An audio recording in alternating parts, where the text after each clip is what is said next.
Hey guys, Sally here. Hope you're having an amazing and fascinating day. I know I am, and yes, I am actually holding a microphone. Want to know why? Because it's 97 degrees outside and I've got the air conditioner running full blast in order to make it comfortable inside. So, today is the end of an era. I am no longer a homeowner, and although that's really exciting for me, there's been a lot of stuff along the way that has been a little bit less than exciting. So this is kind of the wrap up about how we got from where we are to where we're going to be. We're going to roll the intro and get right into it. But first, if you haven't already, please consider subscribing. If you think you are, double check to make sure you still are, because YouTube spontaneously unsubscribes people. I know, crazy, right? And, hit the notification bell, leave a comment down below. If you don't know what to comment, no, by the way, lots of people have been picking up on this one and I super appreciate it. You can simply say CFYT.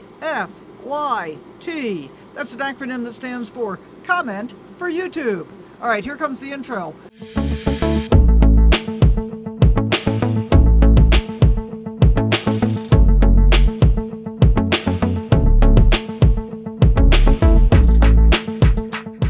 So we're going to talk about this from a couple of different perspectives. We're going to talk about it from the physical perspective, from the financial perspective, and most importantly, I believe, from the emotional perspective. Let's back up, bring you up to speed in case you haven't watched any of the other videos, but I will link the playlist at the end here for this whole series. So you're kind of getting this in real time as it's happened. But let's go back up all the way to the beginning, as it were. Back in October of 2021, I went for what I thought was going to be a 5 or 6 week road trip, so I could figure out if I could work from the road well enough to be able to extend my travel time, because I was still working full time. I owned a real estate brokerage, I had agents that worked for me, all of that kind of stuff. And I wanted to spend more time traveling, because at that point I'd been able to take 2.5 weeks at a time, and I'd go do whatever it was that I was going to be doing. But basically I was pounding down 500 miles a day each day to get to where I wanted to be, spending a couple of days doing whatever that thing was, if I was visiting friends or family or some activity or whatever, and then 500 miles a day to get home. So this 5 or 6 week road trip was very loosely planned in October of 2021. But here's the thing that happened. I had a great time on the trip. And I stopped thinking about it being a trip less than halfway through. And by the time I was on my way back to California, on my way home, as it were, I knew it wasn't a vacation because I didn't want to go home. So for those of you that are still living in a stix-n-brix or not living in a nomadic lifestyle, or those of you that are, you may remember that, you'd go out on vacation and it was great to be on vacation, but it was always nice to come home. Couldn't wait to get home, get back to your own bed, get back to your own kitchen, your own stuff, so on and so forth. I didn't want to go home. And I kept thinking about that for about the last 2 weeks that I was on the road. And what I ended up deciding to do was to turn my house into an Airbnb. Couple of reasons. I wanted a fallback position in case it turned out that this nomadic lifestyle didn't work for me. I wanted to generate a little more income. That was going to be a welcome addition as well. And kind of most important at the time is I didn't want my house to just sit there vacant indefinitely, but I was not willing to turn it into like an annual lease, a long-term rental. I'd done that before with a couple of my houses, and even though I was a real estate broker and this is supposed to how you're supposed to build wealth, it never really worked for me because I don't have the emotional fortitude for it. Every time I would do it, my house would get trashed, I'd end up upset about it, I'd be unhappy, so on and so forth. So I knew I didn't want to do that. So a short-term rental, an Airbnb, sounded like a really good idea. So when I got back into town, I did a bunch of research. I found a property management company that would handle all of the advertising, all of the bookings, and so forth for me. And I found a company called Avalara, My Tax Lodge, that handled all of my transient occupancy tax filings and so on and so forth. So it was relatively simple. I had a cleaning service that I had used in my real estate brokerage for many, many years, so I felt really comfortable with that. And the owner lived basically right around the corner from my house. It was super convenient. And I hired a lawn service based on her recommendation. They did a great job for me, and in fact, I've now sold the house to my brother, who's continuing to use the same lawn service, as it turns out. So I got all of those things in place, but I had to start at that point the thing that most people aren't doing until they decide to get rid of the house, which was downsizing. That was working through the physical aspect of a lot of stuff. Now, in part of that issue was there were certain things that I didn't want to be available to my Airbnb guests, like I had a huge home gym.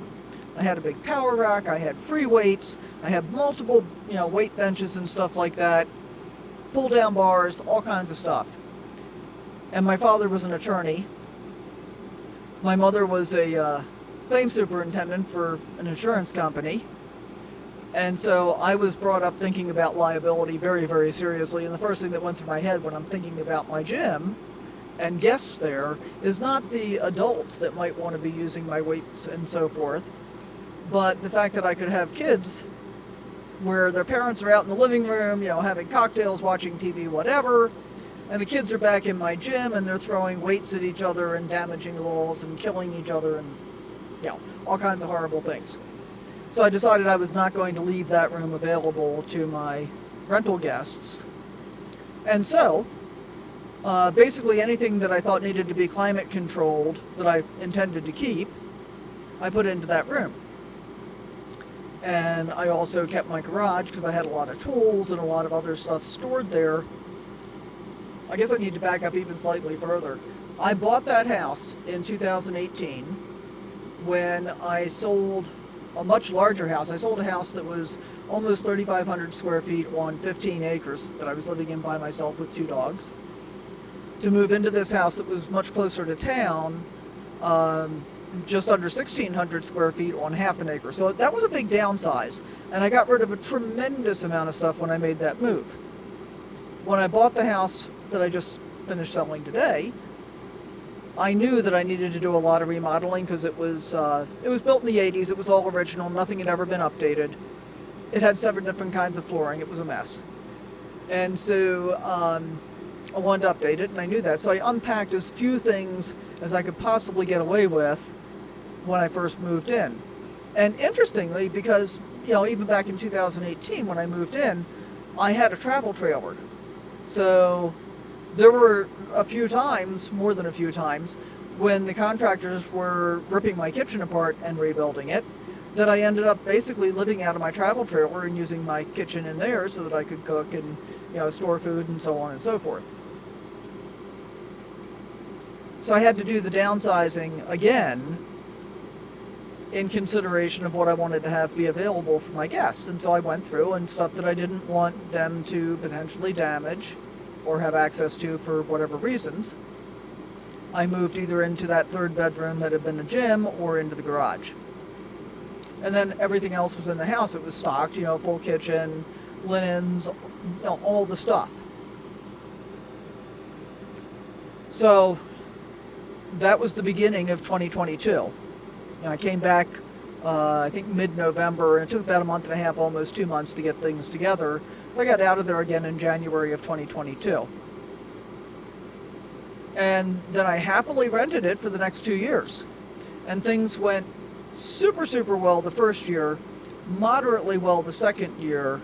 About halfway through the second year, my property management company kept recommending that I lower my price in order to get more bookings because I had slowed down quite a bit.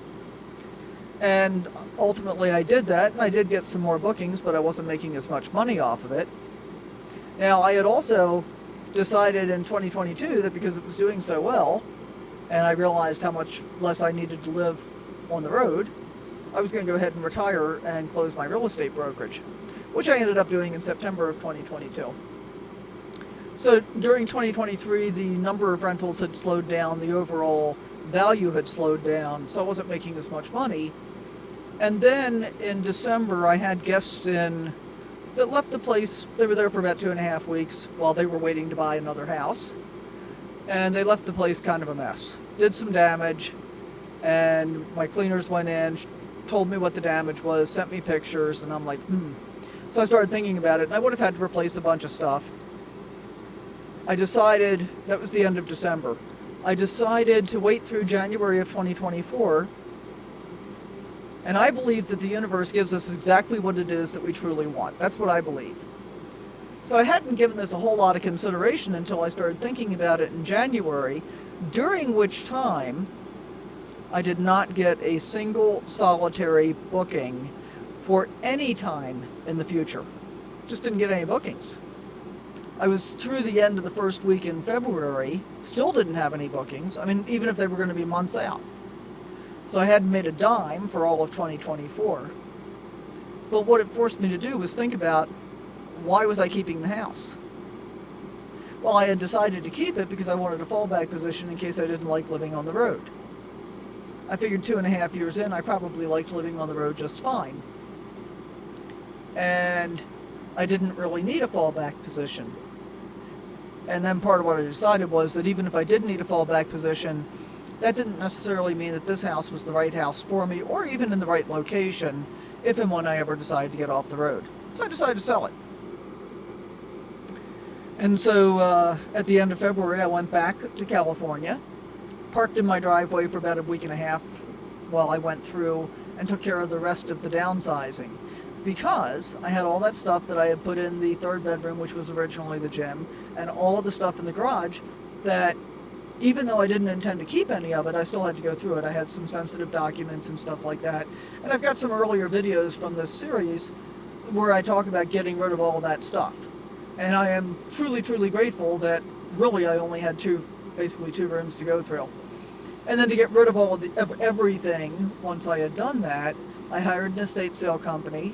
They charge a lot of money to do it, and I think it is worth absolutely every penny. I've got a video that covers that as well, what that process was like. As it turns out, I actually ended up making more from the estate sale than I really thought I was going to, so I was quite satisfied. But while I was still in town, and my brother lived in the same town, I was talking to him one night, and he said, well, I'd buy your house if I could afford it. And as we talked about it over the next, almost week, he decided he really could afford it. And so that meant, I'm still a real estate broker, he needed to sell his house. And I thought long and hard about how I could get him the best possible outcome. And I decided that what that really meant, I've already been planning to sell my own house, but he wanted to buy it, so I was going to sell it to him. And so selling his house meant that I really needed to come out of retirement, get serious about it, and get his house on the market. Unfortunately, by the time we finished all of these discussions, I was already back on the road, so I ended up having to hire a professional photographer to go take the photos for me, because normally I do that all myself, which was fine, not a big deal. And so we put his house on the market, got an offer that was contingent on the sale of the buyer's property. I was pretty pleased with the agent that had made that offer, and they had bid over the asking price. It was going to be a cash sale at the end of the day, no appraisal. They ended up with no request for repairs, so it was a super easy transaction, except that it took them longer to get their contingent house into escrow than anybody thought it would. A couple of things happened during that time period that the agent had no control over, and neither did the sellers. Had nothing to do with them, it just was affecting market conditions. And fortunately, the other agent and I both understand how that works. So it ended up taking twice as long to get both of the houses through the escrow process as either of us thought it was going to take. And in fact, we closed on my brother's house yesterday, and I joked around with him last night that he was no longer a homeowner, because he had sold his house and he didn't own mine yet, even though he had moved into it a few days ago. And so today we closed on my house. So I am no longer a homeowner. Yay! And now he is, again, in what was my former house. And I wish him all the best, and I'm sure that he's going to be very, very happy there. So that's kind of the physical side of this. But the financial side is even more important. If you're considering a nomadic lifestyle, I think it's truly important that you consider what it is like to do that from a financial perspective. And the first thing I'm going to say is that if you can possibly find a way to be debt-free before you hit the road, do it. And if you can't, for whatever reason, then figure out how to get debt-free as fast as you possibly can. A debt-free life is an easier life. A debt-free life is part of the difference between, and this is funny to me because it is both, it is all three: physical, financial, and emotional. A debt-free life, a house-free life, and an emotionally free life offer much more simplicity and less complexity. And my experience has been that the more simple you can make your life, the happier you are, the happier I am. Your mileage may vary. So anyway, be debt-free if you can possibly do it. And if you can't get debt-free as fast as you can, I am truly fortunate. I have been debt-free for more than a few years now. And before that, the only debt I ever had was when I had a mortgage and or a vehicle payment. And I haven't had either of those for quite some time, and I'm very grateful to be in that position. And I know how good it feels to be in that position. So that's what I wish for you. So that's the financial aspect of it. And then, the other, I've got a whole video about what my finances really are, and you might want to take a look at that one as well. But here's the thing that I know. Road life can be super, super cheap, or it can be super, super expensive. And you get to decide which way you want to do it. And sometimes that means you may choose one over the other, one time over another. Let me give you an example. Like right now, I have a New Mexico State Park Pass, which means I have already paid to be able to camp in New Mexico State Parks for a year at no additional charge, provided I don't want any utilities. And usually I don't. However, I did not make any kind of reservation for the 2-week period that we're in right now. And I didn't really think about weather. So the next closest state park to where I am currently was at pretty high elevation, which probably would have been okay from a temperature perspective, but it looked like it had a lot of tree cover, which meant it may not be all that great from a solar perspective in terms of getting enough electricity. And I have an app that I use to find out whether or not there should be an adequate cell signal, and it looked like there was none. And as it turns out, there was none, because I've got a friend that went there. The other thing that happened was I looked really, really closely at that campground, and there was only one site that was big enough for my vehicle on a first-come, first-served basis. And it's roughly half an hour or 45 minutes away from where I am now, I think. And I just decided I wasn't going to take the chance on getting there and finding out that that site wasn't available, or that it was too unlevel for me to be able to get level in. So instead, I'm at an Army Corps of Engineer park, and I made a reservation, because you got to do that, for a non-electric site, which was super cheap. I mean, for 11 days, I think it was $50, maybe $60. So it's super cheap. And I didn't feel bad about that, because I figured, fine, I've got a place to land, it'll be level, I've got decent signal, a view of the lake, all that cool stuff. Well, a couple days after I got there, I looked at the weather forecast again, and it was going to be in the upper 90s, cracking 100. And that's a little warmer than I really want to be sitting in for multiple days without air conditioning. Now, again, I am so fortunate, I am so blessed, and I am so grateful. I did that big install for my solar system last year, and I can run my air conditioner off of my batteries for about an hour and a half, just off my batteries, without having to turn on the generator. But that's an hour and a half. And if it's going to be, 90 something at lunchtime and getting hotter throughout the afternoon, that's not really effective. So I spent a lot of time on the phone with a ranger day before yesterday and arranged to be able to move to an electric site instead and get plug-ins. And so, now I'm running the air conditioner, so on and so forth. And I'm grateful that that all worked out. And did it cost me a little bit more? Yeah. I ended up spending another $30 for the ensuing week. Actually 8 days, I think it was. Might even be 9. So altogether, this almost 2-week period is costing me like $90, whatever. That's about the most expensive I get.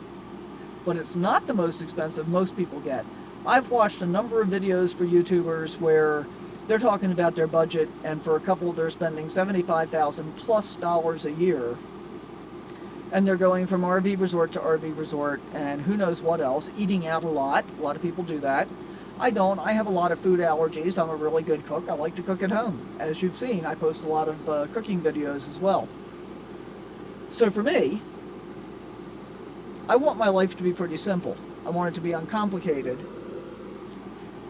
But I also want to be willing to do the things that I want to do and never feel like I'm scrimping, like I can't afford to do something, And I can get away with that because I am debt free. So need to have an emergency fund. And in fact, I'm concerned that my refrigerator is going out right now. But I've got an emergency fund, and if I need to replace my refrigerator, which is probably what's going to end up having to happen, so be it. I'll just buy a new refrigerator, pay to have it installed, and that'll be that. For the most part, my financial life is now much simpler than it has ever been in my life now that I'm no longer a homeowner. I don't have to deal with the utilities, I don't have to deal with the cleaning service or the lawn service or the trash service or any of those other things. And that's like, that's half a dozen fewer invoices that I have to deal with every month. I mean, just think about it. No internet for the house. All those kinds of things. So I'm pretty excited about that. But here's the most important part. The most important part is to pay attention to the emotional impact of a decision to change your lifestyle dramatically, in whatever way it is. It might not be moving into an RV. It might be becoming an expat. Lots of people do that as well. But I can guarantee you that there will be an emotional toll that you may not have thought about. So what might that look like? Well, for me, one of the ways that it manifested, and it took me a little while to figure this out, I've been much more tired than I usually am over the past almost 4 months while I've been going through this process. And every once in a while I think, wow, I'm like super tired. What's up with that? And the thing that I have to consider is, oh yeah, I'm getting older. Maybe I'm just getting tired. I don't have the stamina. I don't have the energy, all that kind of stuff. But that's not true. What is true is that when I am stress-free, as I usually am in my nomad life, I don't get tired all that easily. I don't suffer from the kind of lethargy that I've been suffering from periodically throughout this entire process. And so, here's another example of that. My goal was to have videos out every Thursday and every Sunday. And typically I do a travel video on Thursday and I do a talking head video, as I am now, on Sundays. This one's coming out on Thursday because I think it's important to do it on the day that I actually became not a homeowner. But I've had a great deal of difficulty meeting my self-imposed schedule for getting my videos out. And in fact, I've had plenty of time. Monday, Tuesday, Wednesday this week, I haven't really had plenty of time. As both the real estate broker representing both the buyer and seller in the sale of my house, me being the seller, and the buyer in the sale of my brother's house, and the seller in the sale of my brother's house, him being the seller, but having to deal with the other agent, having to do the paperwork, having to check in to make sure that things are staying on schedule to the best extent possible, and that everything's happening, that eats up a lot more time than I had remembered, actually. It's kind of funny. I used to run an average of 14 escrows at a time. I'd be involved in 14 different sales simultaneously, plus being able to review all of the stuff that my agents were doing as well. And here I've got 2 transactions, and it seemed to be a real interruption in my life in many ways to be able to manage those 2 transactions. And what I realized is that the emotional toll between handling the transactions as the broker and then in the sale of my house, recognizing what I'm giving up in exchange for what I'm getting, and what I'm getting, of course, is way better, which is why I'm doing it. But even when it's good stress, it's still stress.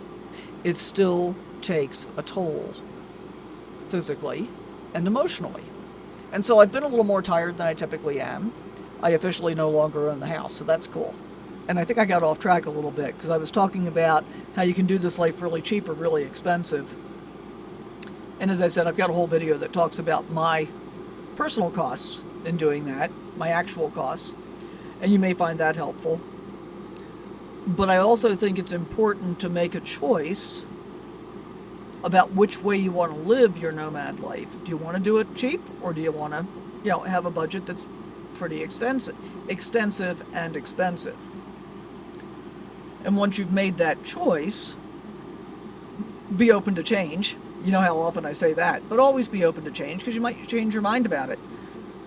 I spent a number of years in my RV life before I went full time where I didn't understand that if I was just traveling across the country 500 miles a day at a time, I didn't need to pay for an RV park with full hookups just to spend the night. I didn't even understand that. So we don't know what we don't know until we know. And now it's pretty unusual for me to be sitting in any kind of campground with an electric hookup because I'm self-sufficient when I time the weather properly. Just saying. So make your choice, but be open to change. Live within your budget to the best possibility that you possibly can. Get debt-free if you possibly can, as quickly as you can. And figure out what it is that you really want to do and go out and seize the day. Carpe diem. And hey, I hope you found something in here useful. If you did, please let me know down below. Leave a comment down below.